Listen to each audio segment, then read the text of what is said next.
Das ist Deutsch. ვისწავლოთ დათვლა 1-დან 100-მდე გერმანულად. ძალიან მარტივად. 1-დან 10-მდე დათვლა ყველამ ვიცით, თუმცა მოდი გავიმეოროთ. 1, 2, 3, 4, 5, 6, 7, 8, 9, 10. 11 და 12 არარეგულარული რიცხვებია. 11, 11, 12, 12. ახლა გავაგრძელოთ 13-დან. ჯერ ვამბობთ ერთნიშნა რიცხვს და შემდეგ ვამატებთ 10-ს. ანუ წინ, დღაი, წინ, 13. დღაი არის 3, წინ უკვე 10. გამოდის 13. ახლა გადავიდეთ სრულ ათეულებზე 20-დან 100-მდე. 20, 20. 30, 30.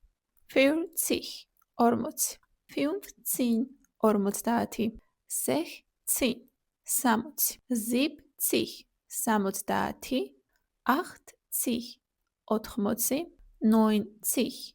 100, 100. მოკლე ფორმით 100. ახლა დაგვრჩა რიცხვები 21-დან 99-მდე მარტივი ფორმულით. ერთნიშნა რიცხვს ვამატებთ და კავშირს, ანუ გერმანულად und არის და კავშირი და ვამატებთ ათეულს.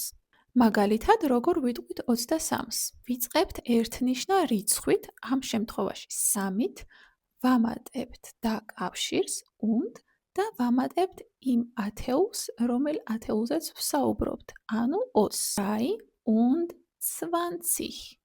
გერმანულად სიტყვასიტყვით ვამბობთ 3 და 20. წარმოიდგინეთ, ჯერ ვამბობთ ერთეულს და შემდეგ ვამბობთ ათეულს. როგორ ვიტყვით 98-ს? 8 und 90. 9 und 40. კომენტარებში დამიწერე პირველი ერთეული გაიგე თუ ათეული და ისიც დამიწერე რა რიცხვია. Das ist Deutsch.